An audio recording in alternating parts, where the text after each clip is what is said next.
عائشہ صدیقہ رضی اللہ تعالیٰ عنہ فرماتی ہیں ایک عورت تھی اور اسے نبی پاک صلی اللہ تعالیٰ علیہ وسلم نے وہ کلمہ پڑھ کے مسلمان ہوئی، مدینہ طیبہ آ گئی تو حضور نے مسجد نبوی شریف میں اس کے لیے مکان،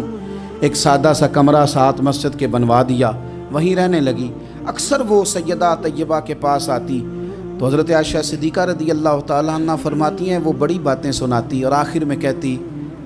وہ ہار والا دن بھی بڑا عجیب دن تھا اور میرے رب کی قدرتوں کا دن تھا، وہ بھی بڑا عجیب دن تھا۔ سیدہ عائشہ صدیقہ رضی اللہ تعالیٰ عنہ ایک دن فرمانے لگی کہ تو ہار والے دن کا بڑا ذکر کرتی ہے، وہ کیا دن تھا؟ تو خاتون کہنے لگی اماں جی وہ دن تھا جب میرے رب پر بھروسہ اور مضبوط ہو گیا، جس دن میرا اپنے رب پر توکل اور بڑھا، میرے ایمان میں یقین میں اور پختگی آئی۔ کہنے لگی میں ایک گھر کی کنیز تھی، نوکرانی تھی، اس گھر میں ایک بچی تھی جس کے پاس سونے چاندی ہیرے جواہرات کا ہار تھا۔ اس زمانے میں چمڑے کے اوپر لوگ ہیرے جواہرات لگاتے تھے، کئی دفعہ سرخ رنگ کے چمڑے پہ لگائے جاتے تھے، وہ بچی پہنتی تھی تو کہتی ہیں وہ بچی کے اس نے اتار کے رکھا یا اس سے گرا وہ ہار تو چیل اسے اٹھا کے لے گئی گوشت سمجھ کے اور میرے سامنے اٹھا کے لے گئی۔ گھر والوں نے مجھ سے پوچھا، یہ بخاری میں موجود ہے، گھر والوں نے پوچھا مجھ سے کہ وہ ہار کہاں ہے تو میں نے کہا چیل اٹھا کے لے گئی۔ گھر میں کچھ چوری ہو جائے تو سب سے پہلا الزام کس پہ لگتا ہے؟ ملازمین پہ۔ کہتے انہوں نے مجھے بڑا مارا، بڑی تکلیف تھی، حتیٰ کہ میری شرمگاہ تک کی تلاشی، میری عزت اتنی خراب کی میں بتا نہیں سکتی۔ میں نے اپنی زندگی میں ایک واقعہ دیکھا، ایک امیر گھر میں چوری ہو گئی، ملازم کو اتنا مارا کہ وہ چارپائی پہ پڑ گیا،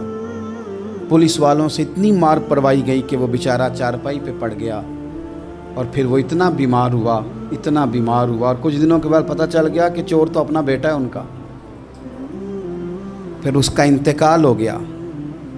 اب وہ سیٹھ صاحب اور گھر والے آ کے مرنے والے کے کان میں معافی مانگ رہے ہیں، کان میں۔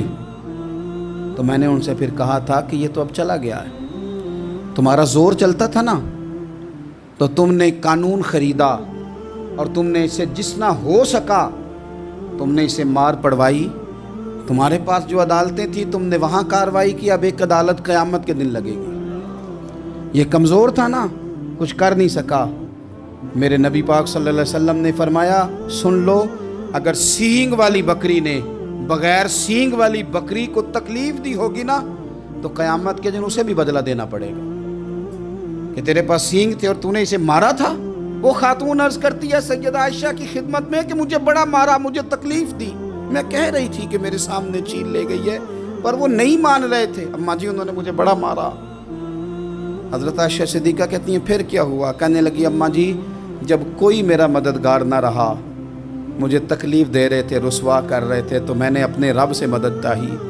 میرے رب کی طرف میں نے توجہ کی، میں نے کہا مالک اب تو ہی میرا مددگار ہے۔ کہتی ہے وہ مجھے مار رہے تھے تو وہ چیل جو ہار لے گئی تھی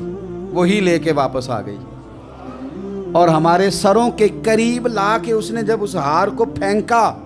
وہ مجھے چھوڑ کے سائیڈ پہ ہوئے، وہ میری بے گناہی جان گئے، لیکن آپ کو بتاؤں اس دن سے میرا اپنے رب پر یقین اور بڑھ گیا۔ مجھے سمجھ آ گئی کہ جب انسان پورا ٹوٹ جاتا ہے اور جب کوئی چاروں جانب اس کا مددگار نہیں ہوتا تو رب تو ہوتا ہے نا،